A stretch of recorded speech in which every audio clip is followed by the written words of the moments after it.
3 పూటలు తిన్నావా, పడుకున్నావా, నిద్రపోయినవా, మళ్ళా లేచినవా, 3 పూటలు తిన్నావా, పడుకున్నావా, లేచినవా, తిన్నావా, పడుకున్నావా, గింతే. జీవితం అంటే ఏంటిది? 3 పూటల భోజనం.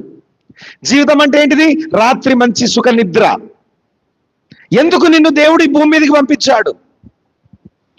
దేవుడు ఎందుకు నీకు ఆయుష్నిచ్చాడు? 3 పూటల కోసమా? రాత్రి మంచి సుఖనిద్ర కోసమా? కాదు. ఒక ప్రణాళిక కోసం దేవుడు నిన్ను పంపించాడు ఈ లోకానికి. చెప్పండి అందరూ, ప్రణాళిక అని చెప్పండి. 3 పూటల భోజనం. ఈ 3 పూటల భోజనం ఎందుకో తెలుసా తినేది? ఈ ప్రణాళికను నెరవేర్చడం కోసమైన సామర్థ్యం. తిండి కోసమే కాదు మనం బ్రతికేది.